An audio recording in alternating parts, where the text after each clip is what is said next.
பரிசுத்தமுள்ள நாமத்தை நான் உங்களை வாழ்த்துகிறேன். இந்த மாலை நேரத்தில் உங்கள் மத்தியில் ஊழியம் செய்ய ஆண்டவர் எனக்கு தந்த நல்ல வாய்ப்பை எண்ணி ஆண்டவரை ஸ்தோத்திரிக்கிறேன். கர்த்தர் நல்லவர், ஆண்டவருக்கு ஸ்தோத்திரம். ஒரு விசை மறுபடியும் இந்த ஊழியத்தில் வந்து ஊழியம் செய்ய ஆண்டவர் தந்த தருணத்தை எண்ணி ஆண்டவரை ஸ்தோத்திரிக்கிறேன். கனத்துக்குரிய நான் நேசிக்கிற அன்பான கனத்துக்குரிய ஸ்தாபனத்தினுடைய அன்பான போதகர் பாஸ்டர் யோபு அவர்களுக்காக ஆண்டவரை ஸ்தோத்திரிக்கிறேன். தேவன் சரியான நேரத்தில் சரியான திட்டத்தில் இந்த ஸ்தாபனத்திலே கர்த்தர் ஆசீர்வாதமாய் வைத்திருக்கிறார். அவர்களை பார்ப்பதிலும் அவர்களை இருப்பதிலும் மகிழ்ச்சி அடைகிறேன். கர்த்தருக்கு ஸ்தோத்திரம். என்னை அன்போடு அழைத்து ஊழியத்தில் பயன்படுத்துகிற பாஸ்டர் செல்வானஸ் அவர்களுக்காக ஆண்டவரை ஸ்தோத்திரிக்கிறேன்.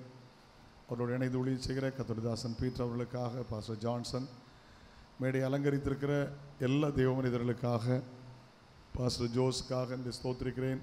கனத்துக்குரிய பரிசுத்த வாட்டிகளை வாழ்த்துகிறேன். கர்த்தர் நல்லவர். திரளான விசுவாச மக்களை வாழ்த்துகிறேன். எங்கேயோ யாரோடு செலவழிக்கிற பல நாட்கள் நேரங்கள் வீணாகலாம்.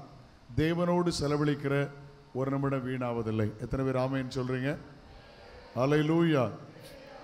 தேவனிடத்திலிருந்து புறப்படுகிற வசனம் வெறுமையாய் திரும்பாமல் அனுப்பிய நோக்கத்தை நிறைவேற்றும். ஆமென். அவர் சொல் ஆகும், அவர் கட்டளையிட நிற்கும். ஆண்டவருக்கு தோத்திரம். அல்லேலூயா. யாரோ எழுதின புத்தகம் பள்ளிக்கூடங்களில், கவனிங்க, லிசன் டு மீ, பள்ளிக்கூடங்களில் யாரோ எழுதி வைத்த புத்தகத்தை எழுதினவர்கள் உலகத்தில் இருக்கிறார்களான்னு தெரியாது. யாரோ கற்றுக் கொடுக்கிறார்கள், யாரோ ஒருவர் அதை கற்றுக் கொடுக்கிறார்கள், யாரோ ஒருவர் எழுதினார்கள், அதை யாரோ ஒருவர் கற்றுக் கொடுக்கிறார்கள். நடந்த சம்பவம் என்ன?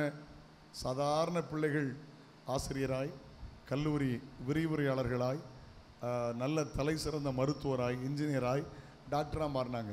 ஒரு மனிதன் எழுதின புத்தகத்தை ஒரு மனிதன் டீச் பண்ணும்போது அதை கேட்டவர்கள் இத்தனை பெரிய தலைவர்களாய் மாற முடியுமானால் இந்த வேதாகமத்தினுடைய ஆசிரியர் பரிசுத்த ஆவியானவர்.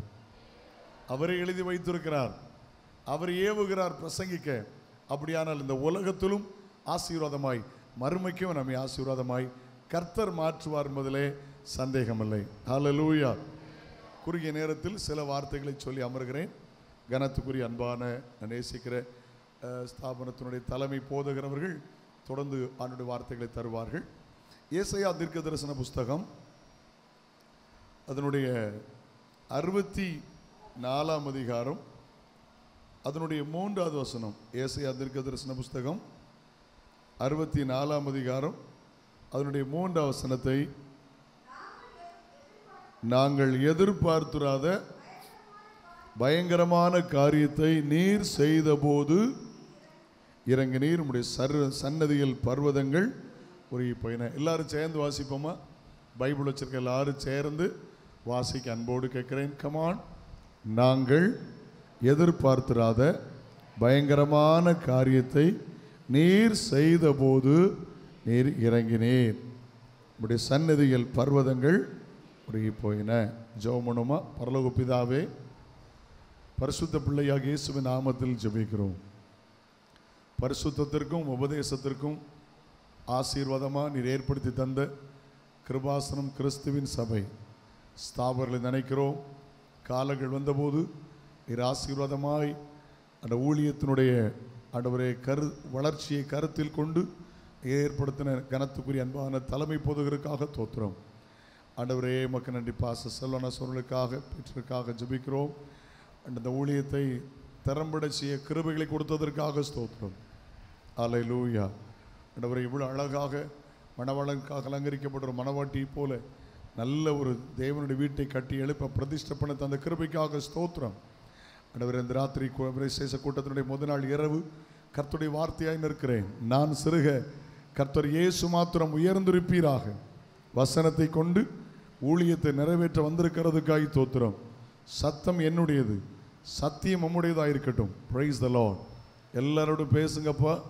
எல்லாரையும் ஆசீர்வதிச்சிருங்க. உடைக்கப்படுகிற நேரமாய், உருவாக்கப்படுகிற நேரமாய், கட்டப்படுகிற நேரமாய், கட்டவிழ்க்கப்படுகிற நேரமாய் மாறட்டும். ஷாபாகா தபாகா ரகபா. ஹல்லேலூயா. கர்த்தர் அப்படி மாற்றுகிறதற்காய் ஸ்தோத்திரம். கொண்டு வந்த நோக்கத்தை நிறைவேற்றும். அப்பாவுடைய கரத்தில் ஒப்பு கொடுக்கிறோம். மீட்பரும் இரட்சகருமான இயேசு கிறிஸ்துவின் நாமத்தில் ஜெபம் கேளும் ஜீவனுள்ள பிதாவே, ஆமென். ஆமென். ஆண்டவருக்கு மகிமையா. கையை உயர்த்தி ஒரு அல்லேலூயா சொல்லுங்க. ஹல்லேலூயா. Glory to God. நல்ல வார்த்தையை இந்த ராத்திரி பதிவு செய்ய வேண்டும் என்று நான் விரும்புகிறேன். பொதுவாக ஏசாயா தீர்க்க தரிசன புஸ்தகம் அப்படின்னா, ஏசாயா தீர்க்க தரிசன புஸ்தகம்னா இயேசுநாதர் பிறப்பதற்கு 700 அல்லது 800 வருஷத்துக்கு முந்தி எழுதப்பட்டது. பைபிளில் பார்த்தீங்கன்னா 66 புஸ்தகம், ஏசாயாவில் 66 அதிகாரம். இயேசுநாதர் பிறக்கிறதுக்கு 800 வருஷத்துக்கு முந்தையே இயேசுவின் பிறப்பு, இயேசுவின் பெயர், இயேசுவின் அபிஷேகம், இயேசுவின் அழைப்பு, இயேசு கிறிஸ்துவின் ஊழியம், அவருடைய மரணம், அவருடைய காயங்கள், அவருடைய எல்லாவற்றையும் மிக தெளிவாக தீர்க்க தரிசனம் சொன்ன ஒரு தீர்க்கதரிசி ஏசாயா.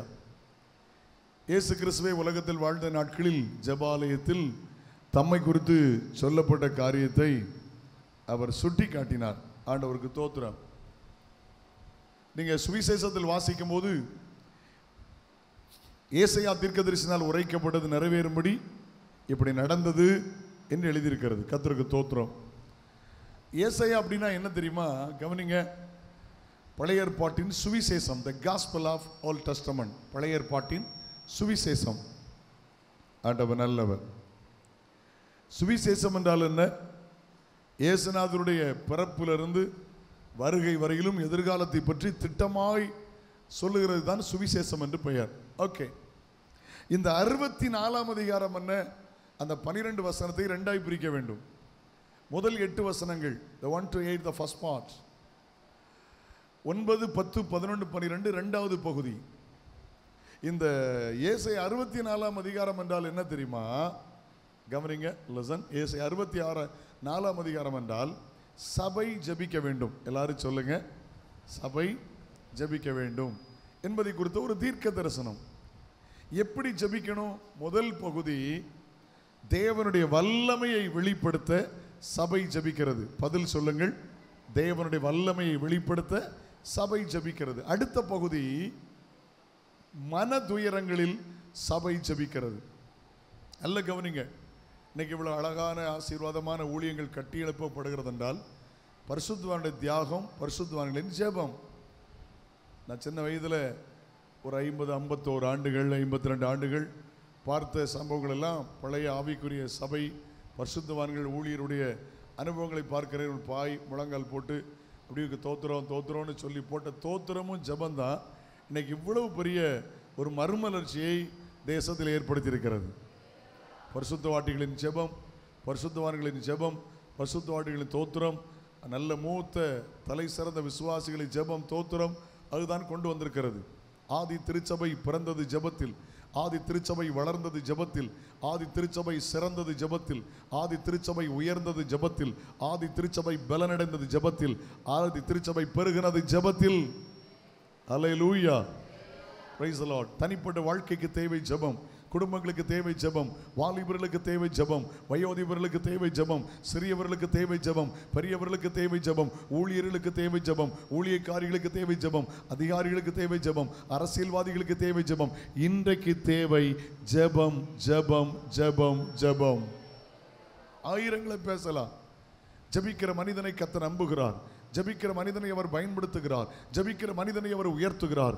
ஜெபிக்கிறவனை அவர் கனம் பண்ணுகிறார். என்ன சொன்னால், ஜெபிக்கிறவன் கர்த்தரை கனம் பண்ணுகிறான். ஜெபிக்கிறவனை கர்த்தர் கனம் பண்ணுகிறார். ஜெபிக்கிறவன் கர்த்தரை உயர்த்துகிறான். ஜெபிக்கிறவனை கர்த்தர் உயர்த்துகிறார். ஜெபிக்கிறவன் தேவனோடு பேசுகிறான். ஜெபிக்கிறவனோடு தேவன் பேசுகிறார். ஜெபிக்கிறவன் தேவனோடு பழகுகிறான். ஜெபிக்கிறவனோடு தேவன் பழகுகிறார். ஜெபிக்கிறவன் தேவனது ரகசியத்தை சொல்லுகிறான். ஜெபிக்கிறவனுக்கு தேவன் தம்முடைய ரகசியத்தை கற்றுக் கொடுக்கிறார். ஜெபிக்கிறவன் தேவனோடு நடக்கிறான். ஜெபிக்கிறவனோடு தேவன் நடக்கிறார். ஹல்லேலூயா.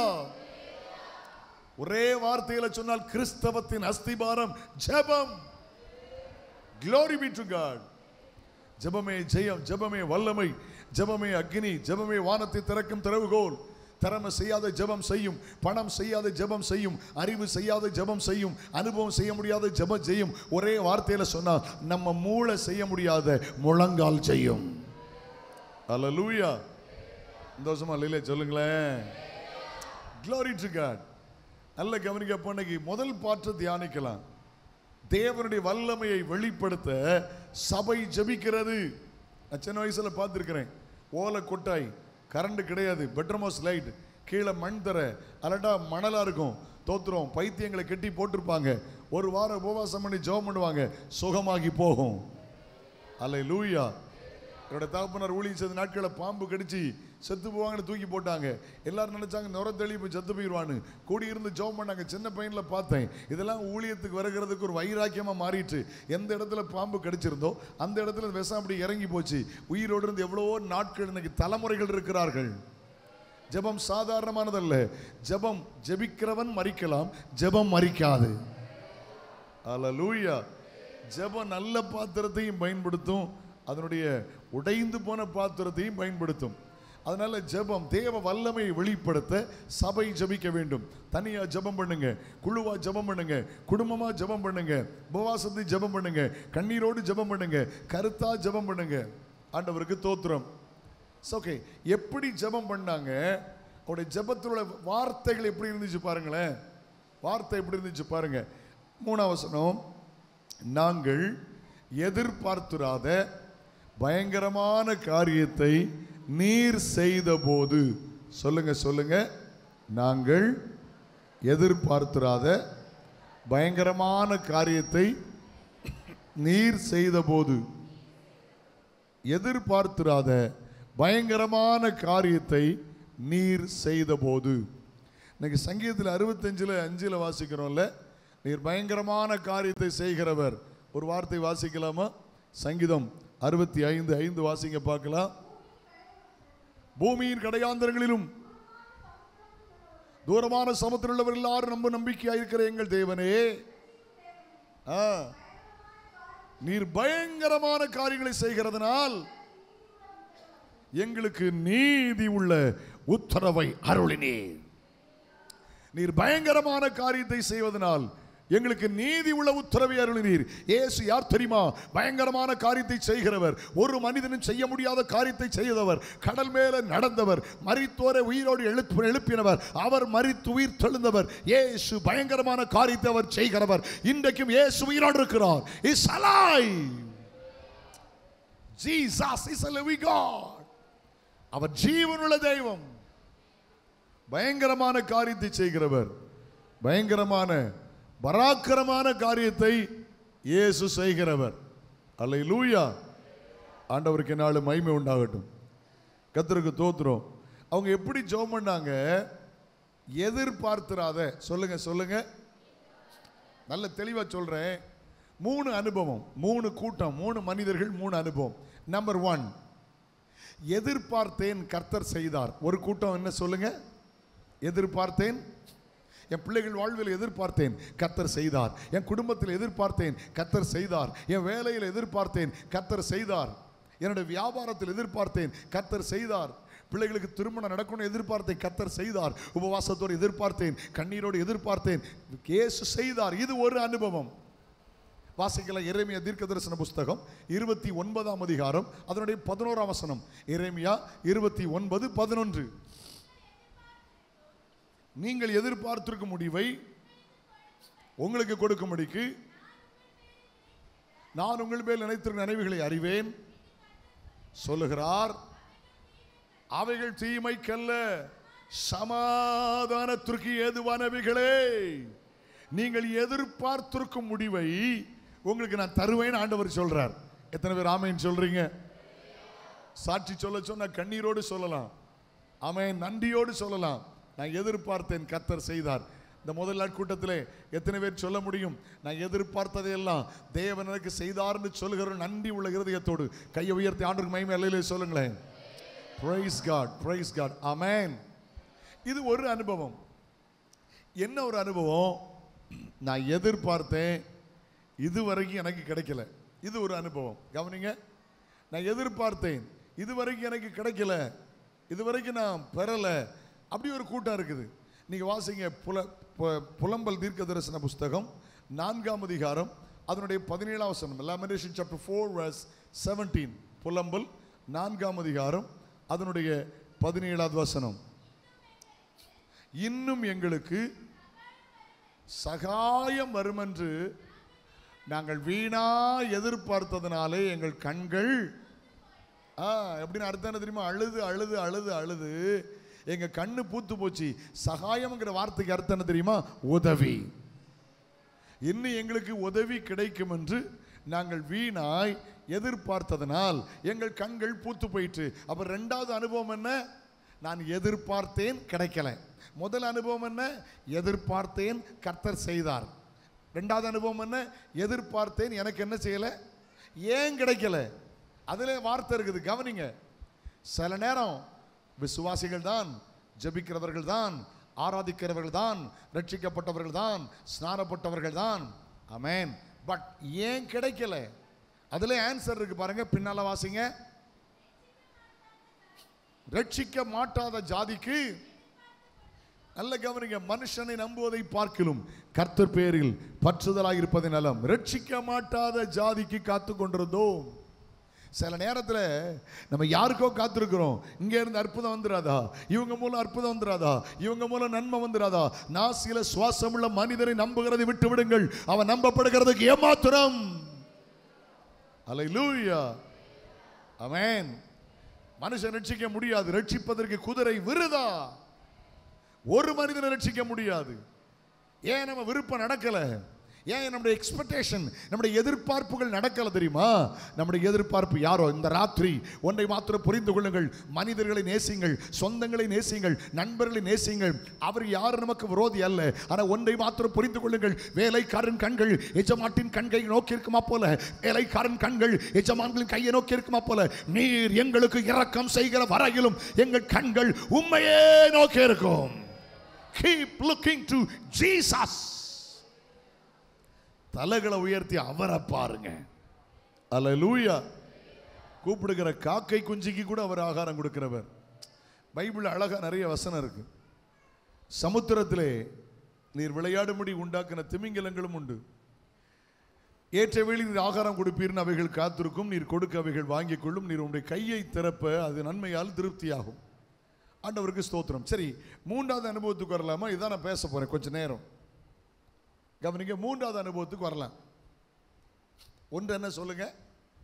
நான் எதிர்பார்த்தேன், கர்த்தர் செய்தார். ரெண்டு, எதிர்பார்த்தேன், எனக்கு ஏன் கிடைக்கல? நம்மளை அறிந்தோ அறியாமலோ நம்முடைய எதிர்பார்ப்பு யாரா இருந்துச்சு? மனிதர்களாக இருக்கும், ஆனால் கிடைக்காது. மூன்றாவது ரொம்ப தெளிவான வார்த்தை, நாங்கள் எதிர்பாராத, சொல்லுங்க, நாட்கள் வருகிறது. நீங்க சொல்லுகிற நாட்கள் வருகிறது. ஐயோ, நான் எதிர்பார்க்கவே இல்லை, கர்த்தர் செய்தார். நான் எதிர்பார்க்கவே இல்லை, என் பிள்ளைகளுக்கு கர்த்தர் செய்தார். நான் எதிர்பார்க்கவே இல்லை, என் குடும்பத்துக்கு கர்த்தர் செய்தார். அன்எக்ஸ்பெக்டட், எதிர்பாராத. அந்த வார்த்தையை சொல்லுங்க. அல்லேலூயா. எதிர்பாராத பயங்கரமான காரியத்தை அவர் செய்ய போகிறார். ஒரே ஒரு அதிகாரத்தில் ஒரு சில குறிப்புகளை சுட்டிக்காட்டி ரொம்ப தெரிந்த பகுதியை எளிமையாய் சொல்லி நான் அந்த வார்த்தைகளை முடிக்க விரும்புகிறேன். என்னோடு சேர்ந்து திருப்பிக் கொள்ள உங்கள் அன்போடு கேட்கிறேன். கர்த்தருக்கு ஸ்தோத்திரம். அப்போஸ்தலர் 3ஆம் அதிகாரம். Yes, thank you. அப்போஸ்தலர் 3ஆம் அதிகாரத்தை திருப்பி வைத்துக் கொள்ளுங்கள். Acts chapter 3. அங்க என்ன வாசிக்கிறோம்? வாசிங்க. ஜெப வேளையாகிய 9ஆம் மணி நேரத்திலே பேதுருவும், நல்ல கவனிங்க, ஜெப வேளை என்ன சொல்ல, வாய் திறந்து சொல்லுங்க, சத்தமா சொல்லுங்களேன். ஜெப வேளை, ஜெப வேளை. ஜெப வேளையாகிய 9ஆம் மணி நேரத்திலே பேதுரு யோவானும் தேவாலயத்துக்கு போனார்கள். இன்னைக்கு ஜெபத்துக்கு எவ்வளவு முக்கியத்துவம் கொடுக்கிறோம். லூக்காவில் படித்தேன், எனக்கு ரொம்ப ஆச்சரியமா போச்சு, தியானித்தேன். இயேசு கிறிஸ்து ஞானஸ்தானத்தில் ஜெபிக்க ஆரம்பித்தவர் கல்வாரி சிலுவை வரைக்கும் ஜெபித்தார். ஆமென். ஞானஸ்தானத்தில் ஜெபித்தார். வானத்திலிருந்து புறா இறங்கினது. ஒவ்வொரு காரியமா ஜெபித்தார். சீசர்களை தெரிந்தெடுத்துக் கொள்கிறதற்கு 12 பேரை தெரிந்தெடுக்கிறதுக்கு 12 மணி நேரம் ஜெபம் பண்றார். ஆமென். அதிகாலை ஜெபம் பண்ணார், ராத்திரி ஜெபம் பண்ணார், குழுவாய் ஜெபித்தார், உபவாசம் பண்ணி ஜெபம் பண்ணார். எல்லா ஜெபத்துக்கும் மாதிரி இயேசு கிறிஸ்து. ஓகே, இவங்க 2 பேரும் எப்போ போறாங்க? ஜெப நேரத்திற்கு. உங்க ஜெபம் எப்படி இருக்குது? 1 மணி நேரமாவது ஜெபிக்க கூடாதான்னு கர்த்தர் சொல்றார். இன்னைக்கு நல்ல வேலை பொழு, நம்ம ரொம்ப டைட்டாக ஓடிக்கிட்டு இருக்கோம். நான் இல்லைன்னு சொல்லலை, நான் ஒத்துக்கிறேன். ஆனால் ஜெபத்துக்கு முக்கியத்துவம் கொடுங்க. உங்கள் ஜெபம் சக்ஸஸ்ஃபுல்லாக மாற 3 காரியத்தை நான் உங்களுக்கு சொல்கிறேன். திட்டமிடுங்கள். ஒன்று ஜெப நேரம். எல்லாரும் சொல்லுங்கள். நம்ம சாப்பிட்றதுக்கு நேரம் வச்சுருக்கோம்ல, காலையில் 8லேருந்து 9, மத்தியானம் 12லேருந்து 1, சாயங்காலம் ஆமாம் சாயை குடிக்கிறதுக்கு டைம் வச்சுருக்கோம், ஒரு கடியும் குடியும் 4லேருந்து 5, சாப்பிட்றதுக்கு 7லேருந்து 8, சாப்பாடு டைம் இருக்குது, டீ டைம் இருக்குது, குட். தூங்குறதுக்கு டைம் வச்சுருக்கோம், சரிதானா? ஜெபத்துக்கு டைம் வச்சுருக்கீங்களா? ஜெப நேரம். உங்களை பார்த்து நான் சொல்கிறேன், உங்கள் கணவருக்கு தெரியணும் இது என் மனைவி ஜெபிக்கிற நேரம். உங்களுக்கு தெரியணும், தோத்திரம், மனைவி ஜெபிக்கிற நேரம். உங்களுக்கு தெரியணும் என் வீட்டுக்காரர் ஜெபிக்கிற நேரம். பெற்றோருக்கு தெரியணும் பிள்ளைகள் ஜெபிக்கிற நேரம். பிள்ளைகளுக்கு தெரியணும் இது எங்கள் அப்பா அம்மா ஜெபிக்கிற நேரம். ஹலோ, ரட்சிக்கப்படாத பக்கத்து வீட்டுக்காரங்களுக்கு தெரியணும் இது இவங்க ஜெபிக்கிற நேரம். உங்கள் ஜெப நேரம் மற்றவங்களுக்கு தெரியாட்டா so in something wrong. உடைய ஜெப நேரம் மற்றவர்களுக்கு தெரிந்தாக வேண்டும். ஒன்று ஜெப நேரத்தை திட்டமிடுங்கள். ஆற்று ஓரத்தில் வழக்கமாய் ஜெபிக்கிற ஒரு நேரம் இருந்தது. ரெண்டாவது ஜெபிக்கிற ஒரு இடம். ரெண்டாவது சொல்லுங்க, ஜெபிக்கிற ஒரு இடம். அது ஒரு பாய் போடுற இடம் கிடைச்சா போதும், ஒரு அறை கிடைத்தால் போதும். வீடுகளை கட்டும்போது திட்டமிடுங்கள், ஒரு ஜெப அறை திட்டமிடுங்கள். ஆமென். குடும்பமாய் ஜெபிப்பதற்கு, சில நேரம் வீட்டுக்கு கூட்டங்கள் வைப்பதற்கு, தோத்திரம், ஒரு ஜெப ஹாலை, ஒரு ஜெப அறையை திட்டமிடுங்கள். ரெண்டாவது ஜெபிக்கிற ஒரு இடம். மூன்றாவது ஜெபிக்கிற சில பொருட்கள், செல்போனை தவிர. ஹலோ, மன்னிக்கவும், செல்ஃபோனை அப்போ என்னெல்லாம் கொண்டு போகணும்? பைபிள், பாட்டு புக்கு, ஒரு பேனா, ஒரு டைரி, ஒரு ஜெப குறிப்பு புஸ்தகம், இதெல்லாம் கொண்டு போங்க. ஆவியானவர் சிலரும் பாட ஏவுவார். ஆவியானவர் சிலரும் குறிப்பிட்ட பகுதியை சொல்ல உங்களை பாரப்படுத்துவார். லிசன், ஜெப நேரம், ஜெபிக்கிற ஒரு இடம், ஜெபிக்கிற சில கருவிகள், பொருள்கள், இதை பயன்படுத்துங்க. உங்கள் ஜெபம் சக்ஸஸ்ஃபுல்லாக இருக்கும். கை உயர்த்தி அலையிலே சொல்லுங்களேன். 1 மணி நேரம் ரொம்ப 10 நிமிஷம் போன மாதிரி போயிடும். ஆச்சரியமாக இருக்கும், ஆச்சரியமாக இருக்கும். Okay, good. என்னை கவனிக்க அன்போடு உள்ளே போகலாம். இப்போ நம்முடைய செய்தி என்ன? எதிர்பாராத காரியங்களை செய்கிற கர்த்தர். எல்லாரும் சொல்லுங்கள். நீங்கள் குறிப்பெடுக்கிறதா இருந்தால் அதை டைட்டில் எடுத்துக்கிடுங்க. எதிர்பாராத காரியங்களை செய்கிற கர்த்தர். உங்கள் தனிப்பட்ட வாழ்க்கையில், உடைய குடும்பத்தில், உடைய ஆவிக்குரிய வாழ்க்கையில் எதிர்பாராத காரியத்தை ஆண்டவர் செய்கிறார். கையை உயர்த்தி அலையிலே சொல்லுமா? நாங்கள் எதிர்பார்த்தது ஒன்றும் நம்முடைய வாழ்வில் நடந்ததல்ல. என் நினைவுகள் உன் நினைவுகள் என் நினைவுகள் அல்ல என்று சொல்லிவிட்டார். எதிர்பாராத காரியத்தை கர்த்தர் செய்ய போறார். வாக்குத்தத்தத்தை பிடிச்சுக்கிடுங்க, கட்டாயம் கர்த்தர் செய்வார். கையை உயர்த்தி அலையிலே சொல்லுமா? போலாமா? குறிப்புகளை போலாமா? குறிப்புகளை. என்ன சம்பவம் இந்த அதிகாரத்தில்? என்ன சம்பவம்? 40 வயசு உள்ள ஒரு சப்பானி. சொல்லுங்க, 40 வயசு உள்ள ஒரு முடமானவன். தோத்திரம். இவன் எருசலேம் பெரிய தேவனுடைய ஆலயம், அதில் அலங்கார வாசலுக்கு வெளியிலே மக்கள் போகிற முக்கியமான பிரதானமான கேட்ஸ், என்டர் பண்ணுற கேட்டில் தூக்கி கொண்டு வைப்பாங்க. எத்தனை வருஷமாக தூக்கி வச்சாங்களோ தெரியல. பிச்சை எடுப்பான், சாயங்காலம் தூக்கிட்டு போவாங்க. என்ன கவனமாக கேளுங்க. நான் கேட்குறேன், நம்ம ஊரில் நிறைய ஃபிசிக்கல் சேலஞ்சை பார்க்குறோம், முடமானவர்களை பார்க்கிறோம், கால் ஊனமானவர்களை. இப்போ எல்லாரும் பிச்சை எடுக்கிறார்களா? இல்லையே. அவன் பிச்சை எடுக்க வேண்டுமானால் அந்த குடும்பம் அவ்வளவு வறுமை, அவ்வளவு தரித்திரியம். எத்தனை பேர் புரிஞ்சுக்கிட்டீங்க நான் பேசுகிறத? நம்ம ஊரில் பிறந்த எல்லாரும் பிச்சை எடுக்கலை. எல்லாரும் ஃபிசிக்கல் சேலஞ்ச், எல்லாருமே ரோட்டுக்கு வந்துடல, கேரா பிளாட்ஃபார்மாக மாறிடல. அந்த குடும்ப சூழ்நிலைமை அவர்களை தள்ளுனது. சரியா? தமிழில் 2 வார்த்தை சொல்லுவாங்கல்ல, ஒட்டுண்ணி சாருண்ணிம்பாக. அந்த தமிழில் வார்த்தை உண்டு. இவன் இந்த சர்ச்சை ஒட்டி வாழ்கிற ஒட்டுண்ணி, இவன் பிச்சை எடுப்பாம்லா, இதை சார்ந்து வாழ்கிற இவன் குடும்பம் சாருண்ணி. அல்லேலூயா, தமிழ் வாழ்க. என்னை கவனிக்க அன்போடு கேட்குறேன். இப்படித்தான் இவன் நாட்கள் போயிட்டு இருக்குது. ஒருவேளை யோசனை இருந்திருக்கும், எனக்கு ஒரு 40 வயசு ஆயிடுச்சு, என்னால் நடக்க முடியுமா, என்னால் எழும்ப முடியுமா, இந்த சர்ச்சுக்குள்ளே போக முடியுமா, எனக்கும் ஒரு எதிர்காலம் உண்டா, நானும் ஓட முடியுமா, இவங்களே இவ்வளோ அழகாக நடக்கிறாங்க. நீங்கள் சிலர் யோசிக்கலாம், நான் முடங்கி விட்டனே, எங்கேயோ முடங்கி விட்டனே, யாரையோ சார்ந்து வாழ்கிறனே, யாரையோ நம்பி வாழ்கிறனே, எதிர்காலம் இல்லை என்று எண்ணுகிறீர்களோ? தீர்க்க தரிசனமான ஒரு வார்த்தை சொல்கிறேன். காலங்கள் வருகிறது, நாட்கள் வருகிறது. எந்த இடத்துல தலை குனிந்தீர்களோ அதே இடத்தில் உங்கள் தலையை கத்த நிமிர்த்த பண்ணுகிற நாட்கள் வருகிறது. எந்த இடத்துல எழும்ப முடியாது எண்ணினீர்களோ அதே இடத்துல கர்த்தர்களை எழுப்பி நிப்பாட்ட போகிறார், நிறுத்த போகிறார். Glory to God. வேகமா போறேன், பெரிய செய்தி கவனிங்க. இப்போது 40 வருஷமாக பிச்சை எடுக்கிறான். யாரோ தூக்கி கொண்டு வைக்காங்க, யாரோ தூக்கிட்டு போகிறாங்க. ரொம்ப கஷ்டம் இல்லை? அந்த அளவுக்கு அவன் ஃபிசிக்கல் சேலஞ்ச். ஓகே, முதல் குறிப்புக்கு வரேன். கர்த்தருக்கு ஸ்தோத்திரம். பேதுரு யோவான் வந்தாங்க. இவன் அவங்கள பார்த்து பிச்சை கேட்குறான். அவங்க வெள்ளியும் பொண்ணு என்கிட்ட இல்லை அப்படின்னு சொல்கிறாங்க. நசனா இயேசுவின் நாமத்தில் எழும்பி நடைன்னா அவனை தூக்கி விட்டாங்க. உடனே அவன் கை கால்கள் இல்லை கரடுகளெல்லாம் பலன் கொண்டு எழும்பி நடந்து குதித்து துதித்து தேவாலயத்துக்கு போனான். இது சரித்திரம். சரியா? இதில் ஒரு 7 காரியங்களை குறித்து கொள்ளுங்கள். 7 காரியங்களை குறித்து கொள்ளுங்கள். நம்பர் 1, என்ன கவனிங்க. பேதுரு யோவான் அவனை பார்த்து சொல்லி தூக்கி விட்டாங்கல்ல, இவன் இன்னைக்கு காலையில் பிச்சை எடுக்கிறதுக்கு வரான். எனக்கு கவன மக்களுக்கு, பிச்சை எடுக்கிறதுக்கு வரான். தூக்கிட்டு வராங்க, சுமந்துட்டு வராங்க. இவன் வீட்டிலேருந்து வரும்போது எதிர்பார்த்துட்டு வந்தானா, எதிர்பாராமல் வந்தானா?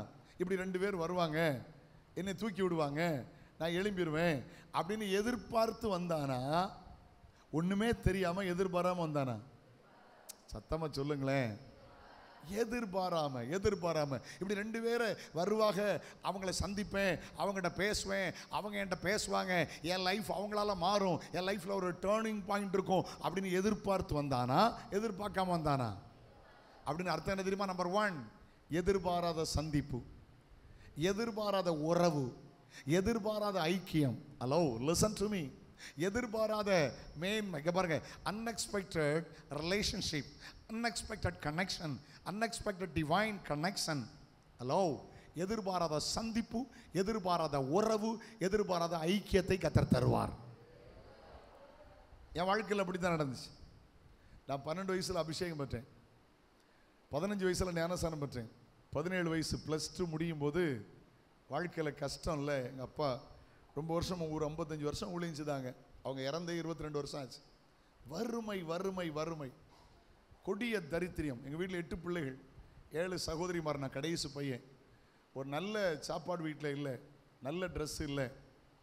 அதெல்லாம் பார்த்துட்டு ஒரு கடிதம் எழுதி வச்சு சென்னைக்கு ஓடி போயிட்டேன். அன்புள்ள அப்பா அம்மா அறிவது, என்னை தேடி வந்தால் தற்கொலை பண்ணிடுவேன். ஒரு ஆண்டுகள் சென்னையில் மவுண்ட் ரோட்டில் 1000 லைட் பக்கத்தில் கிரீம்ஸ் ரோட்டில் அந்த அப்போலோ ஹாஸ்பிட்டல் போகிற பக்கத்தில் ஒரு கணேசன் ஒரு ஹோட்டல் இருந்துச்சு. அது பக்கத்தில் ஒரு கம்பெனி இருந்துச்சு, eagle private limited. Eagle diary பார்ப்பீங்கள்ல, அதனுடைய ஒரு பிரான்ச். அங்கே 3 பிரான்ச் இருந்துச்சு. அது ஒன்று செக் அடிப்பாங்க, இன்னொரு இடத்துல டைரி எடுப்பாங்க. நான் போகிற இடத்துல ஆந்திரா மாநிலத்தோட லாட்ரி டிக்கெட் ஓடிட்டு இருந்துச்சு. கிட்டத்தட்ட 1 ஆண்டுகள் வேலை செய்தேன். பெரிய கொடூரமான பாவம் செய்தேன்னு எனக்கு சொல்ல தெரியல. நான் அன்னைக்கு செய்த பெரிய பாவம், வேதம் வாசிக்கலை, ஜபிக்கலை, சர்ச்சைக்கு போகலை. 1 வருஷம் போயிட்டு தேடி வந்தால் தற்கொலை பண்ணிடக்கூடாதுன்னு நீ யாரும் தேடி வரல. 1 வருடம் முடியுது. என்னுடைய 18வது வயது நடந்து கொண்டிருக்கிறது. 17 முடிச்சு 18 ஆரம்பம். ஒரு நாள் சனிக்கிழமை ரொம்ப நேரம் இரவு வேலையை முடிச்சுட்டு அப்படியே படுத்து தூங்கிட்டு காலையில் எழும்பி அந்த ரோட்டுக்கு ஆப்போசிட்டில் ஒரு டீ கடையில் டீ குடிக்கலான்னு போகிறேன். கவனமாக கேளுங்க, என்னுடைய 18வது வயது. அது அப்படி போகும்போது ஒரு தாயார், அவங்க நகை போடலை, வெள்ளை ட்ரெஸ் போட்டுருந்தாங்க, கையில் பைபிள். 2 சைடில் 2 பிள்ளைகள், நகை போடலை, வெள்ளை ட்ரெஸ் போட்டுதாங்க, 2 பேர் கையில் பைபிள். இதை பார்த்து ஞாயிற்றுக்கிழமை காலையில், எனக்கு மணி ஞாபகம் இல்லை, ஏர்லி மார்னிங், எப்படி ஒரு 8 மணி இருக்கலாம் மேபி, அவங்க எங்கேயோ சர்ச்சைக்கு போகிறாங்க. அதை அப்படி பார்த்த உடனே நான் இன்னைக்கு வரைக்கும் அவங்க யாருன்னே தெரியாது. கம் ஆன் லிசன், இன்னைக்கு வரைக்கும் அவங்க யாருன்னு எனக்கு தெரியாது. ஆனால் ஆவியானவர் என்கிட்ட பேசுகிறார், நீ ஒரு பாஸ்டர் பையன், நீ 12 வயசில் அபிஷேகம் பெற்றவன், 15 வயசில் ஞானஸ்நானம் பெற்றவன், 17 வயசில் அபிஷேகம் 15 ஞானஸ்நானம் பெற்றவன். இன்னைக்கு நீ எங்கே இருக்கிற? உன் வாழ்க்கை நீ எப்படி இருக்குது? என்னை அறியாமல் அழுதேன். இன்னைக்கு வரைக்கும் அவங்க யாருன்னு தெரியாது எனக்கு. தோத்திரம். ஒரு அடிக்கப்படுகிற மாடு ஆடு போகிற மாதிரி பின்னால் ஃபாலோ பண்ணேன். 3 கிலோமீட்டர் நடந்தேன். அவங்க எனக்கு என் கையில் பைபிள் இல்லை, என் கையில் பாட்டு புக்கு இல்லை, நான் பர்ஸில் பைசா வச்சுருந்தேனான்னு தெரியாது. சென்னையில் எனக்கு ரொம்ப தெரியாது. அன்னைக்கு போனால் திருப்பி வர தெரியுமான்னு எனக்கு தெரியல. பட் எதிர்பாராத ஒரு சந்திப்பு. Hello, 3 kilometre நடந்தாங்க. ராயப்பேட்டை வந்தாங்க. அங்கே ஒரு போலீஸ் ஸ்டேஷன் பக்கத்தில் ஒரு சந்தில் உள்ளே போனாங்க. நான் போனேன். அங்கே போனால் அங்கே ஒரு அழகான ஒரு பெந்தகோஸ்து சபை. 1 ஆண்டுகளுக்கு பிற்பாடு, நான் பிறந்ததே பெந்தகோஸ்து சபையில். ஆனால் என் வாழ்க்கையில் 1 வருடம் ஆராதனை ஜெபம் இல்லாமல் ஒரு ட்ரை வனாந்திரம் போல காஞ்சி போன வாழ்க்கை ஆகிவிட்டது. ஆனால் எதிர்பாராமல் ஒரு குடும்பத்தை சந்திக்கிறேன், அவங்கள அறியாமல் பின்னால் போகிறேன். அவங்க உங்கள் சர்ச்சுக்குள்ளே போகிறாங்க. அங்கே ஒரு 300-400 விசுவாசிகள் இருப்பாங்க. MPA சபையினுடைய தலைமை சபை அது, இந்த மெட்ராஸ் பெண்டிகாஸ்டல் அசம்பிளி. அன்னைக்கு சீனியர் பாஸ்டராக இருந்தவர் பாஸ்டர் பிரபுதாஸ் வாசு. எனக்கு மகிழ்ச்சியாக இருந்தது. நல்ல கையடித்தேன், நல்ல பாட்டு பாடினேன். எனக்கே தெரியல, கண்ணில் இருந்து ஃபுல்லாக அழுதுருக்கேன். 3 மணிக்கூர் எழுதிருக்கிறேன். அன்னைக்கு அவர் என்ன பிரசங்கம் பண்ணார் தெரியுமா? தோத்திரம், பின்மாற்றம். பின்வாங்கி போவானாகில் அவன் மேல் என் ஆத்துமா பிரியமாகிறாது. ஒரு கேள்வி கேட்டார். நீ ஊழியக்காரன் பிள்ளையா இருக்கலாம், நீ விசுவாசி பிள்ளையா இருக்கலாம், இன்னைக்கு செத்தா உன் நிலைமை எங்க நீ கழிப்பாய்? ஒரு பைத்தியக்காரனை போல அழுதேன். ஆண்டவரே, என் வாழ்வை நான் கர்த்தருக்கு அர்ப்பணிக்கிறேன். அல்லேலூயா, அல்லேலூயா. ஒரு போஸ்ட் கார்டு எழுதி போட்டேன். 25 பைசா, அன்புள்ள அப்பா மாறிவது இளைய குமாரனா என்னை சேர்த்துக் கொள்ளுங்கள். அவ்வளவுதான் என்னுடைய வார்த்தை. 4 நாளில் எங்கள் அப்பா வந்தாங்க, நீ கூட்டிகிட்டு வந்தாங்க. 18வது வயதினுடைய கடைசியிலே ஊழியத்துக்கு என் வாழ்வை அர்ப்பணித்தேன். எந்த சென்னையிலே ஓடிப்போன அதே சென்னையில் தியாலஜி பண்ணேன். என்னுடைய பேசிக் தியாலஜி, என்னுடைய ஆரம்ப இறையியல் சென்னையில் தான் 90ல் முடித்தேன். 90ல் தான் என்னுடைய ஆரம்ப இறையியல் முடித்தேன். கிட்டத்தட்ட 35 ஆண்டுகள் முழு நேரம் ஓடிட்டு இருக்கிறேன். எனக்கு முதல் விசேஷ கூட்டம், ஃபஸ்ட்டு ஸ்பெஷல் மீட்டிங், அது என்னன்னு தெரியல. ஆண்டவருடைய கிருபை, நான் நேசிக்கிற கிருபாசன சபை, கனத்துக்குரிய ஓச்சவளையில் தாசியா பாஸ்டர் சபையில் தான் எனக்கு முதல் ஸ்பெஷல் மீட்டிங். ஆமென், அல்லேலூயா. ஆச்சரியமாக இருக்கிறது. 16 நாடுகளுக்கு நான் போயிருக்கிறேன். 16 கண்ட்ரியில் என் கால் பட்டிருக்கு. நான் ரொம்ப படித்தவனா இல்லை, +2 தமிழ் மீடியம். அமெரிக்கா கண்டத்தில் கால் வச்சிருக்கிறேன். தோத்துரும். ஐரோப்பா கண்டத்தில் கால் வைக்க வைத்தார். ஆமென். ஆப்பிரிக்கா கண்டத்தில் கால் வைக்க வைத்தார். திறமையினால இல்லை, படிப்புனால இல்லை, பெரிய குடும்ப பின்னணியா இல்லை. ஒன்ன தெரியும், என்ன நேசித்த கர்த்தர் எனக்கு ஒரு எதிர்பாராத சந்திப்பை வைத்தார். நீங்க யோசிக்கிறீர்களோ, எனக்கு நேசிக்க யாரும் இல்லை, என்னை தூக்கி விட யாரும் இல்லை என்று. இன்னைக்கு வரைக்கும் யாருன்னு தெரியாது, இன்றைக்கு வரைக்கும் எனக்கு யாரும் தெரியாது. எதிர்பாராத ஒரு சந்திப்பு. போன வருஷம் நடந்த ஒரு சாட்சி சொல்றேன் பாருங்களேன். போன வருஷம் கிட்டத்தட்ட போன மாதம் செப்டம்பர் மாதத்தில், போன வருஷம் இதே டைமில் செப்டம்பர் மாதத்தில் நான் தென் அமெரிக்காவில் இருந்தேன், சவுத் அமெரிக்காவில் இருந்தேன். பெரு என்கிற ஒரு நாட்டில் இருந்தேன், ஒரு கத்தோலிக்க நாடு. கிட்டத்தட்ட இங்கேருந்து நிறைய விமானங்கள் பிடித்து 25 மணி நேர பயணத்துக்கு அங்கே மேல் சேர்ந்தேன். அது ஒரு ஆங்கிலம் தெரியாத, எல்லாருமே ஸ்பானிய மொழி பேசுகிற, ஸ்பானிஷ் பேசுகிற ஒரு தேசம். ஒரு பெரிய எழுப்புதலை நான் பார்த்தேன், ஒரு பெரிய எழுப்புதலை பார்த்தேன். அந்த எழுப்புதலுக்கு காரணமாக இருந்த ஒரு பரிசுத்தவான் இன்றைக்கும் உயிரோடு இருக்கிறார். எப்படி சாதையாவை கன்னியாகுமரி மாவட்டத்தினுடைய பெந்தகோஸ்து எழுப்புதலுக்கு ஒரு காரணியாய் பயன்படுத்தினாரோ, அதுபோல நான் சொல்கிற அந்த பரிசுத்தவானை அந்த நாட்டுக்கு பயன்படுத்தினார். இன்னைக்கு 90 வயசு அவருக்கு. அவர் வீட்டுக்கு நான் போய் பார்த்தேன், ஒரு வாய்ப்பு கிடைத்தது. மற்றபடி யாருக்கும் அதிகமாக விட மாட்டாங்க அவரை. அவர் பேர் ருடால்ஃபோ கன்சோலன்ஸ். நல்ல கவனமாக கேளுங்களேன். அவர் யார் தெரியுமா? சென்ட்ரல் அமெரிக்காவை சார்ந்தவர், கியூபாவை சார்ந்தவர். கியூபான்னு சொன்னால் அங்கே கம்யூனிஸ்ட் நாடு, கம்யூனிஸ்ட் தீவிரவாதிகள் உள்ள இடம். அங்கே தான் அவர் வளர்ந்தார். 18 வயசில் ஊழியத்துக்கு ஒப்பு கொடுத்தார். இயேசுவை பற்றி பிரசங்கம் பண்ண ஆரம்பித்தார். ரொம்ப ஜெய்சாண்டி ஃபிகர், ஒரு 6 அடி இருப்பார். ஒரு பெரிய பணக்கார குடும்பத்தை சார்ந்தவர். பிரசங்கம் பண்ண 1000 ரட்சிக்கப்படுவாங்க. பல முறை ஜெயிலில் தூக்கி போட்டாங்க. ஜெயிலை பெந்தகோஸ்து ஜெயிலாக மாற்றி விட்டார். ஆமேன்னு சொல்லுங்களேன். 6 வருஷம் ஜெயில் தண்டனை, 3 வருஷமே முடிஞ்சது. 3 மாதம் இருட்டடையில் அடைச்சி வச்சு பார்த்தாங்க. இயேசு தான் தெய்வம்னார். ஒரு முறை மேடையில் நிப்பாட்டி 3 பேர் 3 ஆங்கிள் நின்று துப்பாக்கி வச்சு சுட பார்த்தாங்க. அவரால் சுட முடியலை, இவங்களால சுட முடியலை. அதுக்கு பிற்பாடு என்ன செய்தாங்க தெரியுமா? அப்போ திருமணமாக இருந்தது. அவருக்கு 3 பிள்ளைகள் இருந்தார்கள். அப்பா, அம்மா, மனைவி, இவர், பிள்ளைகள். கிட்டத்தட்ட 7 பேரையும் நாடு கடத்தினாங்க. எங்கே இருந்து தெரியுமா? அந்த தோத்திரம் மத்திய அமெரிக்காவிலிருந்து இந்த சவுத் அமெரிக்கா பெருவுக்கு நாடு கடத்தினாங்க. கவனமாக கேளுங்க.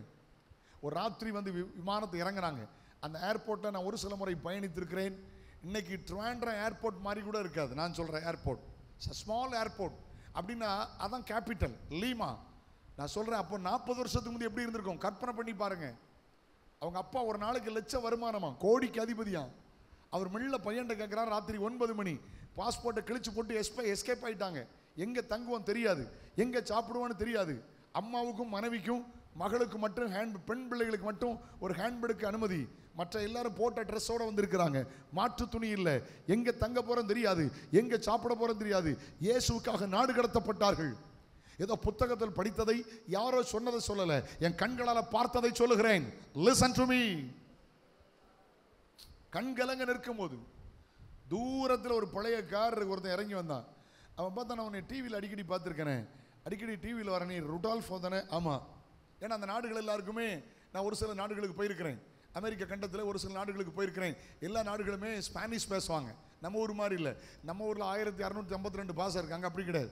மேக்சிமம் தோத்துற கொலம்பியாவோ அந்த ஏரியாவோ பெரி சிலி அது எங்கே போனாலுமே எல்லாம் ஸ்பானிஷ் பேசுவாங்க. அவன் வந்து கேட்டான், நீ வந்து இப்படி கியூபாவில் இங்கே எப்படி வந்தேன்? அவன் சொன்னான், இப்படி உண்மை இப்படி வந்தேன். அதை பற்றி கவலைப்படாதண்ணா. ஒரு கார் எடுத்துகிட்டு வந்தான். இவங்க அப்பா அம்மாவை கூட்டிகிட்டு போனான். ஒரு வீட்டில் தங்க வச்சான். நிறைய பணம் கொடுத்தான். 3 மாதம் கழிச்சு நான் வரேன், நல்லா சாப்பிடு, நல்லா ட்ரெஸ் பண்ணு, கவலைப்படாத, பார்த்துக்கலான்னு போயிட்டான். அவன் யாருன்னே தெரியாது, ஏன் சாப்பாடு தந்தான்னு தெரியாது, ஏன் பணம் தந்தான்னு தெரியாது, ஏன் தங்க வச்சான்னு தெரியாது. பஞ்சத்தில் காக்க கர்த்தருடைய கண்கள் அவர்கள் மேல் நோக்கமாக இருக்கிறது. நீதிமானுடைய சந்ததி ஒரு துண்டு அப்பத்துக்கு இறந்து தெரிவதில்லை. ஆமீன் சொல்லுங்க. அப்புறம் என்ன, அடுத்த நாளே ஊழியத்தை ஆரம்பிச்சிட்டாரு. ஹலோ ஏமா, ரொம்ப வருஷம் ஆகலை. நானே முழு நேர ஊழியத்துக்கு வந்து 36 வருஷம் முடிய போகுது. நானே ஊழியத்துக்கு வந்து 36 வருஷம் முடிய போகுது. அந்த பரிசுத்தவானுடைய அந்த நாட்டினுடைய சரித்திரம் 40 வருஷம் தான். Only 40 years. கவனமாக கேளுங்க. தோத்திரம். அப்புறம் என்ன, ஊழியம் செய்ய ஆரம்பித்தார். அவருக்கு 3 மாசத்துல தைரியமாக நிற்கலாம்ங்கிற பலன் வந்து விட்டது.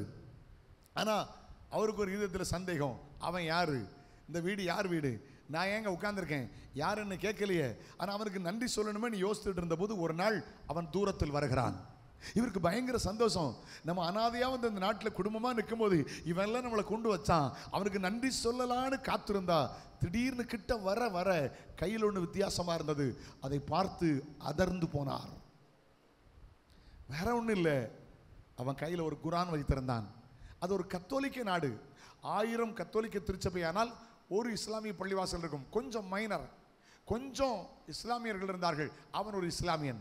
அவன் பார்த்தா இவன் இவ்வளவு பெரிய செலிபிரிட்டி, இவ்வளவு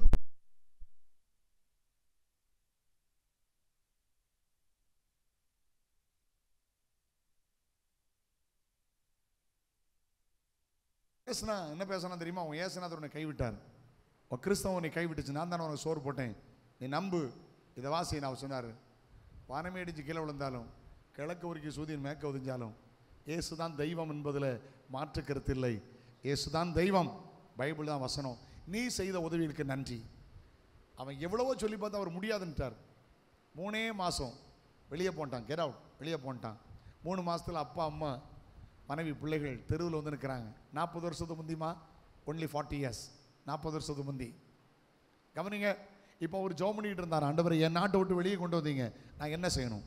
ஒன்று என்னை ஆஸ்திரேலியா அனுப்புங்க, அப்படி இல்லைன்னா என்னை ஊழியத்துக்கு அழைச்சது உண்மைன்னா எனக்கு ஒரு சினிமா தேட்டர் தாங்க, அதில் போய் நான் சர்ச்சை ஆரம்பிக்க போகிறேன். லீமா சிட்டியில் ஒரு அடைச்சி போட்டிருக்கிற சினிமா தேட்டரை பார்த்து வச்சுருந்தார். ஒரு கத்தோலிக்க மனுஷனுக்குரியது. இவர் போய் அவர்கிட்ட கேட்டார், நான் ஒரு பாஸ்டர், இங்கே ஒரு ஊழியம் செய்யலாமான்னு கேட்டார். ஏன்னா அவருக்கு பாச தெரியல. அவர் சொன்னார், வாடகை வேண்டாம், முடிஞ்சா நீ க்ளீன் பண்ணி நடத்திக்க. 1 வாரமோ எத்தனை நாட்கள் அவங்க க்ளீன் பண்ணி ஊழியத்தை ஆரம்பித்தாங்க. ஒரு உண்மையை சொல்லட்டுமா? 3 மாதத்தில் 500 விசுவாசிகள். நான் போயிருந்த போது அதே சபையில் பிரசங்கிக்கிற பாக்கியத்தை கர்த்தர் எனக்கு தந்தார். எந்த தேட்டரில் குடியேறினாரோ அந்த தேட்டரை விலைக்கு வாங்கினார். இன்னைக்கு அந்த சபையில் எவ்வளோ விசுவாசி இருக்காங்க தெரியுமா? 15000 விசுவாசிகள் இருக்கிறாங்க. ஒரு உண்மை சொல்லணும், நேரம் கருதி ஃபாஸ்ட்டாக போகிறேன், பெரிய சாட்சி இது. அம்மா, இன்னைக்கு அந்த பரிசுத்தவான் உயிரோடு இருக்கிறார். எவ்வளோ சபை ஆரம்பித்தார் தெரியுமா? 1762 சபைகள், எல்லாம் பெரிய பெரிய சபைகள், எல்லாம் 3000 5000 விசுவாசிகள், 3000 ஊழியக்காரர்கள். அடுத்த தலைமுறை உருவாக்கினா வேணா நீங்கள் நெட் படித்த பிள்ளைங்க நெட்டில் அடித்து பாருங்கள். பெருன்னு போட்டு WMMனு போட்டு பாருங்கள். அது வராட்டா MM போடுங்க. ஏன்னா ஸ்பானிஷில் MM. அவர் பேர் ருடால்ஃபோ கன்சோலன்ஸ். நீங்கள் அடித்து பாருங்கள், நான் சொல்கிறது இருக்கா இல்லையான்னு பாருங்கள். ஒரு ஸ்கூல் ஆரம்பித்தார். அடுத்த தலைமுறை கர்த்தருக்காக உருவாக்கணும். ஏலிம் அப்படின்னு ஒரு சர்ச் ஸ்கூல் ஆரம்பித்தார். எத்தனை ஸ்கூல் தெரியுமா? 17 ஸ்கூல். பெரிய அசட். ஒவ்வொரு ஸ்கூலில் 4000 5000 பிள்ளைகள் படிக்கிறார்கள். கர்த்தருக்கு தோத்திரம். நான் ஒரு கன்வென்ஷன் போயிருந்தேன். அந்த தலைமை கன்வென்ஷனில் எவ்வளோ பேர் இருந்தாங்க தெரியுமா? ஒரு ஃபுட்பால் ஸ்டேடியத்தில் 75000 பேர் இருந்தாங்க. இன்னொரு கன்வென்ஷனில் பார்த்தேன் 20000 பார்த்தேன். இன்னொரு கன்வென்ஷனில் 10000 பேர் பார்த்தேன். இன்னைக்கு அந்த நாடு அவருக்கு என்ன பெயர் வச்சிருக்காங்க தெரியுமா? த ஃபாதர் ஆஃப் பெரு. ஆமீன் சொல்லுங்க. ஹல்லேலூயா. ஒரு சினிமா தேட்டரை விலைக்கு வாங்கல, அன்பு தகப்பன் 40 சினிமா தேட்டரை விலைக்கு வாங்கினாரு. பெரிய பெரிய சர்ச்சஸ், 1762 சபைகள். எதிர்பாராத சந்திப்பு. அவன் ஒரு இஸ்லாமியன். அவன் யாரென்றே தெரியாது. நீங்கள் ஆராதிக்கிற இயேசு யார் தெரியுமா? உங்களை தெருவில் விடுகிற தேவன் அல்ல, அனாதையாய் விடுகிற தேவன் அல்ல. உனக்கு ஒரு எதிர்பாராத ஒரு சந்திப்பை அவர் தருவார். அப்படித்தானே சொல்லிட்டு போனாங்க. நம்முடைய தேசத்திலே கர்த்தர் தேவ ஜனங்களை சந்தித்திருக்கிறார். ஆமென் சொல்லுங்க. ஒரு காலத்தில் பஞ்சான ஊரோட்டு போனாங்க, இப்போ செய்தி வருது அவர் தம்முடைய ஜனங்களை சந்தித்திருக்கிறார். சரி, ஓகே, ஃபாஸ்ட்டாக போயிடலாமா? நம்பர் 2 நீங்கள் வாசிங்க, அந்த ஏழையை சொல்லி முடிச்சிடுறேன். நம்பர் 2 என்னை கவனிக்க அன்போடு கேட்குறேன். அல்லேலூயா, glory to God. ரெண்டாவது என்ன தெரியுமா? 6ஆம் வசனம் வாசிப்பீங்களா? verse 6.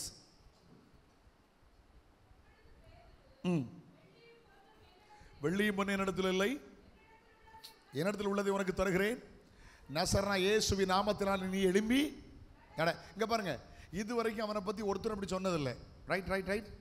ஏன்னா பைசா கொடுத்துருப்பாங்க, பிச்சை போட்டிருப்பாங்க, சாப்பாடு கொடுத்துருப்பாங்க, ட்ரெஸ் வாங்கி கொடுத்துருப்பாங்க. பட் இதுவரையிலும் அவனை பற்றி யார் அப்படி சொன்னதில்லை. ஆனால் முதல் முறையா த ஃபர்ஸ்ட் டைம் அவன் காதில் ஒரு செய்தி வருது. நீ பிச்சை எடுத்தது போதும், எழும்பி நட. நீ முடமானது போதும், எழும்பி நட. நீ யாரையோ சார்ந்து வாழ்ந்தது போதும், எழும்பி நட. ஹல்லேலூயா. நீ அசிங்கமாக வாழ்ந்தது போதும், எழும்பி நட. நீ கேவலமாக வாழ்ந்தது போதும், எழும்பி நட. வேதம் சொல்லுகிறது, எழும்பி பிரகாசி, உன் வழி வந்தது, கர்த்தருடைய மகிமை உன் மேலே உதித்தது. ஹல்லேலூயா, glory to God. ஷாபஹந்துனாமா. ஏய் அல்லேலூயா. என்ன தெரியுமா? எதிர்பாராத நற்செய்தி. இப்படி பேசுவாங்கன்னு அவனுக்கு தெரியுமா? என்ன ஒன்றும் பேச மாட்டேங்க. இப்படி பேசுவாங்கன்னு தெரியுமா? தெரியாது. அப்போ இவன் காதில் ஒரு செய்தி வருது. எதுக்கு இந்த கன்வென்ஷன், எதுக்கு இந்த நற்செய்தி கூட்டங்கள்? உங்கள் வாழ்வில் ஒரு எதிர்பாராத செய்தி வரப்போகிறது. அந்த செய்திக்கு பிற்பாடு உங்கள் வாழ்க்கை மாறப்போகிறது, உங்களுடைய ஜீவியம் மாறப்போகிறது, உங்கள் நிலைமை மாறப்போகிறது, உங்கள் சூழ்நிலைமை மாறப்போகிறது. ஹல்லேலூயா, ஹல்லேலூயா. சொந்தங்கள் பேசாத, நட்புகள் பேசாத, யாரோ பேசாத ஒரு வார்த்தை உங்கள் காதுகளில் விழும். நீங்கள் எழும்புவீர்கள், உங்கள் வாழ்க்கை மாறும், சரித்திரத்தில் இடம் பெறுவீர்கள். Glory to God. ஆமென்னு சொல்லுங்களேன். அல்லேலூயா. ஆண்டவருக்கு என்னாலும் மகிமை உண்டாகட்டும். Price the Lord. மூன்றாவது, நேரம் கருதி சொல்ற கிட்ட போய் 7ஆம் வசனமா 6ஆம் வசனமா? வலது கையினால் அவனை பிடித்து, சொல்லுங்க, வலது கையினால் அவனை பிடித்து. இங்க பாருங்க, பாருங்க, நல்ல கவனமா கேளுங்க. இதுவரைக்கும் என்ன நடந்துக்கு? தூக்கி கொண்டு வந்தார்கள் பிச்சை எடுக்க, தூக்கிட்டு போனார்கள் பிச்சை எடுத்ததை புடுங்கிறதுக்கு. ஆனா இப்ப முதல் முறையா என்ன நடக்குது? தூக்கி, எல்லாரும் சொல்லுங்களேன், எதிர்பாராத உதவி. எல்லாரும் சொல்லுங்க, அன்எக்ஸ்பெக்டட் ஹெல்ப். ஆமென், அல்லேலூயா. Unexpected good news, unexpected help. எதிர்பாராத உதவியை கர்த்தர் தருவார். கையை உயர்த்தி அல்லேலூயா சொல்லுங்க பார்க்கலாம். எதிர்பாராத உதவி ஆண்டவர் தருவார். அவன் எதிர்பார்த்ததே இல்லை. எனக்கு இப்படி ஒரு நன்மை நடக்குமா, என் காலத்தில் நடப்பனா, என் காலத்தில் வாழ்வனா, நான் இப்படியே நினைச்சேன. இல்லை இல்லை, ஒரு எதிர்பாராத உதவி வருகிறது. நீங்க சிந்திக்கிற மாதிரி சொல்லட்டுமா? பிச்சைக்காரன் என்ன வச்சிருப்பான்? கையில் ஒரு தட்டு வச்சிருப்பான், சரிதானே? தட்டில் என்ன செய்வான்? அந்த துட்டெல்லாம் இப்படி தட்டிக்கிட்டே இருப்பான். எதுக்கு? சவுண்ட்ஸ் வர்றது கேட்கறக்காக. ஆனால் தாள் ரூபா வந்தால் மடிச்சு உள்ள வச்சிருவான். தட்டை மட்டும் தட்டிக்கிட்டு இருப்பான். அவன் எதிர்பார்த்தது தட்டில், ஆனால் எதிர்பாராம கர்த்தர் கொடுத்தது முட்டில். ஹலோ, எப்படி எப்படி எப்படி சொல்லுங்க சொல்லுங்க. அவன் எதிர்பார்த்தது தட்டுல, எதிர்பாராம கிடைச்சது. அதான் ஆண்டவர் சொல்லிட்டு, உன் நினைவுகள் என் நினைவுகள் இல்லப்பா, எதிர்பாராத உதவி. ஆமென். 4வது 7ஆம் வசனம். அப்பொழுது அவன் கால்கள் கரடுகள் எல்லாம் பலன் கொண்டது. சொல்லுங்க, எதிர்பாராத பலன். எல்லாரும் சொல்லுங்க. என்ன பேச மாட்டேங்க? எதிர்பாராத, கமான், எதிர்பாராத. அவன் வீட்டிலேருந்து வரும்போது நீங்கள் நடப்பேன் அவனுக்கு தெரியுமா? தெரியாது. உன்னை பலப்படுத்துகிற கிறிஸ்துவினாலே எல்லாவற்றையும் செய்ய பலன் உண்டு. சாத்தானால் கொட்டும் முள் இருந்தது, ஆனால் 16 நிருபம் எழுத அது பலகீனமாக இல்லை. சாத்தானால் கொட்டும் முள் இருந்தது, ஆனால் 3 மிஷனரி பிரயாணங்களை செய்ய அது பலகீனமாக இருக்கவில்லை. ஆமென் சொல்லுங்க. சாத்தானால் கொட்டும் முள் இருந்தது. எபேசு, கொரிந்து, பிலிப்பு, தெசலோனிக்க பட்டணங்களில் சபைகளை ஸ்தாபிக்க அது பலகீனமாக இருக்கவில்லை. பவுல் சொல்லுகிறார், என்னை பலப்படுத்துகிற கிறிஸ்துவினாலே எல்லாவற்றையும் செய்ய எனக்கு பலன் உண்டு. பரிசுத்த ஆவியின் திரும்ப நீங்கள் என்ன செய்வீர்கள்? எதிர்பாராத பலன். எல்லாரும் சொல்லுங்க. ஓகே, 5வது சொல்லி முடிச்சிடுறேன். 5வது பாருங்க, 8ஆம் வசனத்தை வாசிங்க. verse 8. அவன் குதித்து எழுந்து நின்று நடந்தான். நடந்து குதித்து தேவனை துதித்து கொண்டே தேவாலயத்துக்குள் போனான். கவனிங்க, 5வது குறிப்பை கவனிங்க. அவன் குதித்து எழுந்து நின்று நடந்து அவர்களோடு கூட தேவாலயத்துக்குள் போனான். எங்க போனான்? சத்தமா சொல்லுங்க, எங்க போனான்? இதுவரைக்கும் எங்கே இருந்தான்? அலங்கார வாசல் அலங்கோலமா, வெளியே, நாட் இன்சைட், அவுட் சைட். அவனுக்கு ஆலயம் தெரியாது, பிரகாரம் தெரியாது, பரிசுத்த ஸ்தலம் தெரியாது, மகா பரிசுத்த ஸ்தலம் தெரியாது, ஆசாரிய வஸ்திரம் தெரியாது. Listen.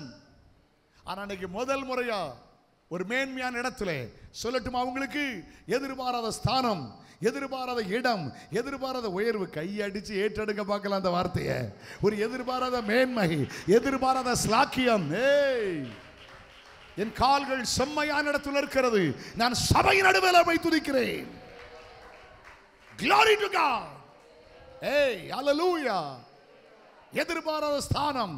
1 Samuel 2:8, the first Samuel chapter 2 verse 8 Bible says, அவர் சிறியவனை புழுதியிலிருந்து எடுத்து எளியவனை குப்பையிலிருந்து உயர்த்துகிறார். அவர்களை பிரபுக்களோடும் ராஜாக்களோடும் உட்கார வைத்து மகிமை உள்ள சிங்காசனத்தை சுதந்தரிக்கும்படி செய்கிறார்.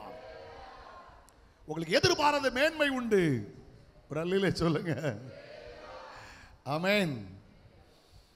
எங்கேயோ இருந்தவனை, குப்பையில் இருந்தவனை குபேரனா மாற்றி உள்ளே கொண்டு வந்துட்டார்ல.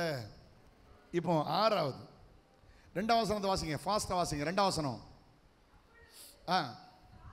தாயின் வயிற்றிலிருந்து பிறந்தது முதல் சப்பானிங்க பாருங்க, பை பர்த் அவன் சப்பானி. 10ஆம் வசனம் வாசிங்க. வாசலிலே பிச்சைக்காரன். 2வது அவன் பேர் என்ன, முதல் பேர் என்ன, 40 வருஷம் அவன் பேர் என்ன, சப்பானி.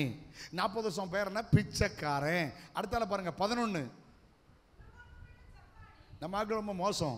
ஏன் தெரியுமா, சோமானாலும் விட மாட்டான். முன்னாள் எம்எல்ஏ, முன்னாள் எம்பின்னு சொன்ன ஆளு இவன் குணமாக்கப்பட்ட சப்பானி. அவன் தான் சோமாயிட்டானப்பா. ஏன்பா பழைய பேரை போய் சொல்லிட்டு இருக்க, விட மாட்டான் நம்ம ஆளு. ஹலோ. 4:14 வாசிங்க. 4:14. சூப்பர்ல, சொஸ்தமாக்கப்பட்ட மனுஷன். 4:22 வாசிங்க. 4:22. அற்புதமாய் சொஸ்தமாக்கப்பட்ட மனுஷன். எப்படி? 40 வருஷம் பேர் என்ன, சப்பானி. 40 வருஷம் பேர் என்ன, பிச்சைக்காரன். 40 வருஷம் பேர் என்ன, முன்னாள் சப்பானி. அல்லேலூயா. இவன் பேர் மாறுகிறது, அற்புதமாய் சுகமாக்கப்பட்ட மனுஷன். அதுக்கு அர்த்தம் என்ன தெரியுமா? உங்க பேர் மாறப்போகிறது, உங்க குடும்பத்தினுடைய பெயர் மாறப்போகிறது, உங்களுடைய பழைய பெயர் மாறப்போகிறது. எதிர்பாராத பெயர்களை அவர் தரப்போகிறார். ஆபிரகாமை ஆசீர்வதிக்கும் போது சொன்னார், உன் பேரை பெருமைப்படுத்துவேன், நீ ஆசீர்வாதமாய் இருப்பாய். உங்க பேர் மாறப்போகுது. இந்த குடும்பமா வாழ்ந்த குடும்பம், இந்த குடும்பமா உயர்த்தப்பட்ட குடும்பம், இந்த குடும்பமா ஆசீர்வாதமான குடும்பம். நாட்கள் வருகிறது. ஆமென் சொல்லுவோமா? கடைசியா ஒரு வார்த்தை சொல்லி அமர்கிறேன். 4ஆம் அதிகாரம் 4ஆம் வசனம், chapter 4 verse 4. ஆமென். என்ன சம்பவம் தெரியுமா? இவன் அலங்கார வாசல்ல போய் உள்ள போயிட்டான் பார்த்தீங்களா, சாலமன் மண்டபத்தில். பார்த்தவன், டேய் சப்பானி வந்திருக்கான் பாரு, சோமாயிட்டோம்னா பெரிய கூட்டம் வந்துருச்சு. பேதுரு இதை வச்சு பிரசங்கம் பண்ணிட்டார். ஒரு ஆள் இடமணும், சபையில் ஒரு ஆள் சுகமாகணும். ஆதி அப்போஸ்தல காலத்தில் நடந்த போல சில கிரியை உண்டாகணும். மருந்தால் கைவிடப்பட்ட, மருத்துவத்தால் கைவிடப்பட்டவர்கள் சுகமாகணும். என்ன நடக்கும், என்ன நடக்கும்? திரளான கூட்டம் வந்தார்கள். ஒரே வார்த்தையில சொல்லி அமர்கிறேன், எதிர்பாராத அறுவடை. ஆமென் சொல்லுங்க. மாங்கன்று விளையா இருந்தானே, கிராமமாக இருந்தானே, ஒரு ஆராதனை முடிஞ்சு அடுத்த ஆராதனைக்கு ஆட்கள் அங்கே காத்திருக்கணும். என்ன சொல்ல மாட்டீங்க? ஆமென் சொல்லுங்க. எதிர்பாராத அறுவடை கர்த்தர் தருவார். யாருக்கு தெரியுமா? 4ஆம் வசனம். எங்கே? 64:4. நோ, 64:4. யாருக்கு எதிர்பாராத ஆசீர்வாதங்கள்? தேவனே, உமக்கு காத்திருக்கிறவர்களுக்கு நீர் செய்யவைகளை நீரே அல்லாமல் உலக தோற்றம் முதல் கேட்டதுமில்லை, கண்ணால் உணர்ந்ததுமில்லை. காத்திருக்கிறவர்களுக்கு ஜெபம் கர்த்தருக்கு காத்திருப்பது, ஆராதனை கர்த்தருக்கு காத்திருப்பது, வேத வாசிப்பு கர்த்தருக்கு காத்திருப்பது, உபவாசம் கர்த்தருக்கு காத்திருப்பது, சபை கூட்டங்கள் கர்த்தருக்கு காத்திருக்கிறது. காத்திருங்கள், எதிர்பாராத நன்மைகளை தருவார். இந்த வார்த்தைகளினாலே கர்த்தர் உங்களை ஆசீர்வதிப்பாராக. நல்ல வார்த்தைக்காய் கர்த்தரை ஸ்தோத்திரம் பண்ணிடலாமா? Praise the Lord. Amen.